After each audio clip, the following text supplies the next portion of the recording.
So కర్మ ఎలా కాలిందో తెలీదు, కర్మ ఎవరిని వదిలిపెట్టదు. అలా ఆ సందర్భంలో నేను వాడిన 2 పదాలు తప్ప నేను గమనించానండి. నైటు 11 తర్వాత 12 తర్వాత మీరు చూసుకోండి, 12:01 తర్వాత కొన్ని ట్వీట్లు వెళ్తూ ఉన్నాయి. ఎవరికి ట్యాగ్ అవుతూ ఉన్నాయి? నాకు నిద్ర లేదు, పేర్లు కూడా గుర్తురాట్లా. స్త్రీల సమస్య మీద మాట్లాడుతూ ఉంటే మన రాహుల్ వైఫ్ చిన్మయి గారు ఆవిడకి వెళ్తూ ఉన్నాయి, ఆవిడకి ట్యాగ్ చేస్తూ ఉన్నారు. ఇక్కడి నుంచే మొత్తం ట్యాగ్ చేస్తూ ఉన్నారు. ఆ తర్వాత మన అనసూయ గారికి ట్యాగ్ చేస్తూ ఉన్నారు. ఎందుకు చేస్తున్నారు నాకు అర్థం కాలేదు. సర్లే ఏదో పాపం ఆవిడ మాట్లాడుతూనే ఉంటుంది ప్రతిసారి కూడా, తప్పేం లేదు. నా తరఫు నుంచి 2 పదాలు దొరికినాయి కాబట్టి ఐ హ్యావ్ టు బేర్. ఏదైనా బేర్ చేయాల్సిందే. మనం దాన్ని ఓట్రిచ్చి కొట్టినా దానివల్ల ఏం ప్రయోజనం లేదు.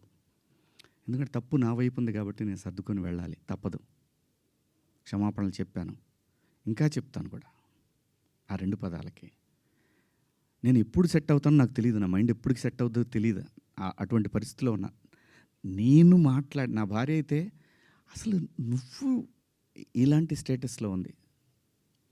ఎందుకంటే ఎవరికైనా ఫ్యామిలీ ముఖ్యం. తను రేపొద్దున వాళ్ళ బంధువుల్లో ఇదేంటి ఇలా మాట్లాడాడు శివాజీ అంటే తను ఎంబ్రాసింగ్గా ఫీల్ అవుతుంది కదా. నా పిల్లలు వాడి ఫ్రెండ్స్ ఇదేంట్రా మీ నాన్న ఇలా మాట్లాడు, విచ్ ఈజ్ హర్టింగ్. నా ఇంటెన్షన్ బ్యాడ్ లేదు. ఇంకొకటి, 30 సంవత్సరాల నుంచి నేను ఇక్కడ ఉంటున్నాను, ఏ రోజు నా దగ్గర నుంచి తప్పు జరగలేదు. ఆవేశంగా ఒక లెటర్ మాకు వెళ్ళిపోయింది. వెళ్ళిన తర్వాత వాళ్ళు డిస్కస్ చేయొచ్చు, ఏమని, కాదండి ఒకసారి శివాజీతోటి మాట్లాడి ఆయనతోనే పెట్టిద్దాం ఒక అపాలజీ లెటర్ అని వాళ్ళు చెప్పొచ్చు. ఇవేవి జరగల. ఎవరికాళ్ళు ఆవేశంగా government of Andhra Pradesh, government of Telangana, CC to CP, CC to మహిళా commission, CC to PM, CC to international affairs. Why? ఒక్క మాట నన్ను అన్న ఏందన్న ఇట్లా మాట్లాడు, సారీ అమ్మ. నాకెవరు ఫోన్ చేయలేదు. ఒక సుప్రియ గారు సాయంత్రం ఫోన్ చేస్తే, అయ్యో శివాజీ గారు ఏంటి, సారీ అమ్మ నేను పొరపాటున 2 పదాలు దొరికినాయి. అవునండి, ఐఎమ్ కంప్లీట్లీ రిగ్రెటింగ్గానే ఉందమ్మా, ఐఎమ్ వెరీ సారీ. నాకు ఇప్పటికి కూడా అర్థంగా నేను ఎలా మాట్లాడాను ఆ 2 పదాలు. అసలు నేను బయట బూతులేం మాట్లాడినంటే మాట్లాడతానండి, మన అందరం మాట్లాడతామండి, అర్థం లేని మాటలు మాట్లాడుకుంటాం. కానీ ఒక వేదిక, ఒక పద్ధతి, జనరేషన్స్కి మనమే చెప్పాలి కాబట్టి, మన పిల్లలకి చెప్పాలి కాబట్టి.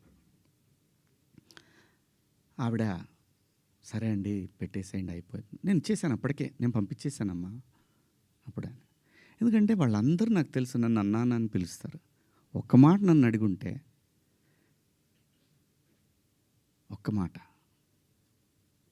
నేనేమన్నా మిస్బిహేవ్ చేశానండి ఎవరితోన్నా?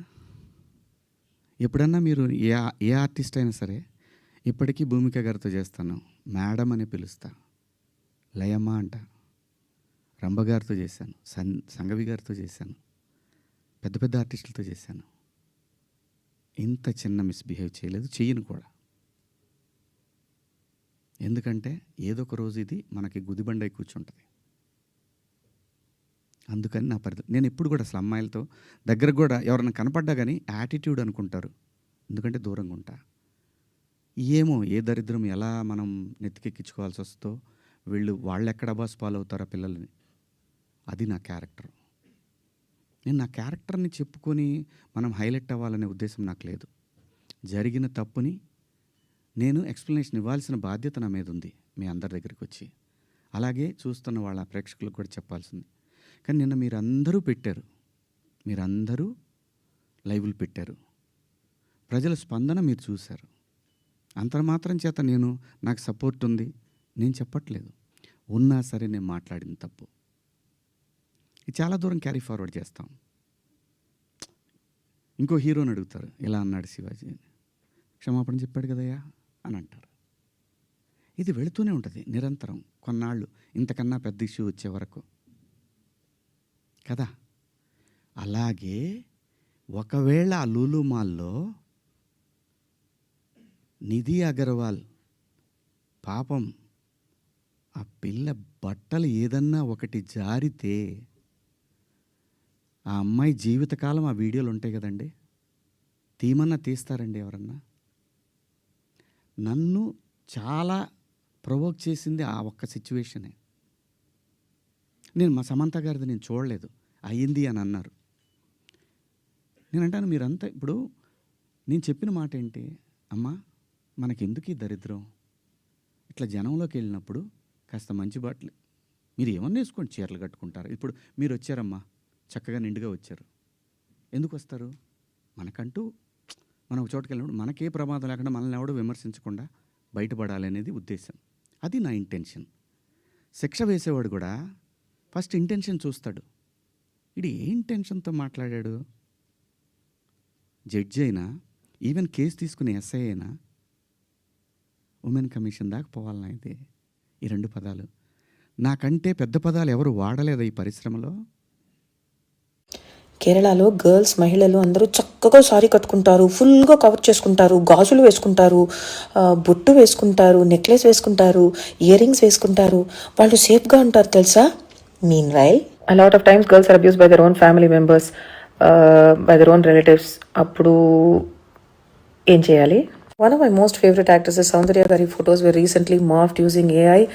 Basically, it proves the point that a woman can be dead. It doesn't matter. Even ఆవిడ ఉన్నప్పుడు చీర కట్టుకున్నా, ఆవిడ ఈ సమాజానికి తగ్గట్టు డ్రెస్ చేసుకున్నా కూడా ఆవిడ ఫొటోస్ తీసి they will morph. People are like that. We are not the one saying yes all men. Men are saying yes all men. ఎందుకంటే ఆడవాళ్ళు ఇట్లా ఇట్లా ఇట్లా ఇట్లా ఇట్లా సమాజానికి తగ్గట్టు డ్రెస్ చేసుకోకపోతే, ఆడవాళ్ళు మగాళ్ళని రెచ్చగొడితే, ట్రిగర్ చేస్తే, ప్రవోక్ చేస్తే మగాళ్ళు అసాల్ట్ చేస్తారు అంటున్నారు. So basically all of these people are saying yes all men and men are dangerous. So as survivors, some of us have been molested. I have been molested. I was molested when I was fully clothed with chunni also. Okay, so clothes don't matter. These people are the problem. Rape apologists are the problem. That's why India's rape culture is a problem.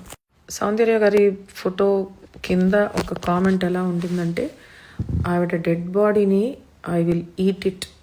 నేను కంప్లీట్గా edit చేసి redact చేసి చెప్తున్నా, దీనికన్నా చాలా వల్గర్గా ఘోరంగా ఉండిందనమాట ఆ comment. I can't share more than that. So this is the truth about people here and their mindsets.